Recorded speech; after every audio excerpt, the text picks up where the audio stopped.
ছাড়তে জানতে হয়। সকালে ঠিক সময়ে বিছানা, পেট খারাপের সময় রাজশাহী খানা, ঘণ্টা পড়ার আগেই পরীক্ষার খাতা, ভালোবাসার জীর্ণ ছেঁড়া পাতা, বিয়ের পর প্রাক্তন প্রেমিকার হাত, যৌবনে পৈতৃক ভিটের নিশ্চিন্ত ছাদ, যেভাবে সূর্যের আলোকে ছেড়ে যায় অন্ধকার রাত, আর পাঁঠার মাংসকে নড়বড়ে দাঁত, ঠিক সেভাবেই ঠিক সেভাবেই ছাড়তে জানতে হয়। পদ আর সম্পদ আঁকড়ে ধরবে যত, পিছলে যাবে বারবার মুঠোয় ধরা বালির মতো।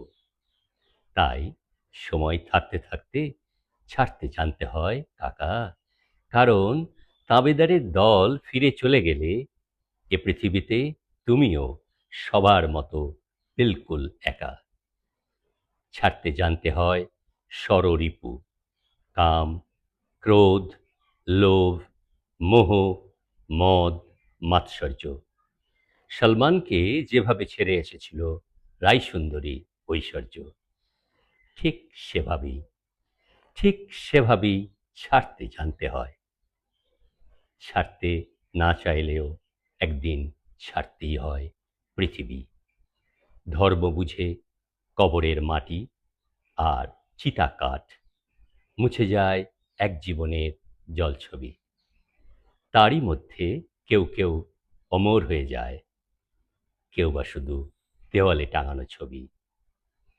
তাই শিখে নাও ভায়া ছাড়তে জানার আর্ট, কারণ রাজা হও বা ফকির, মৃত্যুর পর বরাদ্দ সেই ৩.৫ হাত। এতক্ষণ শুনলেন কবি পার্থপ্রতিম চৌধুরীর লেখা একটি কবিতার ৩টি স্ট্যাঞ্জা। কবিতাটির মেসেজটি আমার খুব ভালো লেগেছে, তাই আপনাদের সঙ্গে শেয়ার করলাম। ছাত্র অবস্থা, যৌবন, মধ্যবয়স, প্রৌঢ়ত্ব, বার্ধক্য, সব স্টেজের জন্যই একটা জীবন দর্শনের কথা বলা আছে কবিতাটিতে। কতটা আপনারা মানতে পারবেন খুবই ব্যক্তিগত ব্যাপার, কিন্তু যে মেসেজটি দেওয়া আছে সেটি ইউনিভার্সাল ট্রুথের মতো। মন সুস্থ রাখুন, শরীর সুস্থ রাখুন, স্টে হেলদি।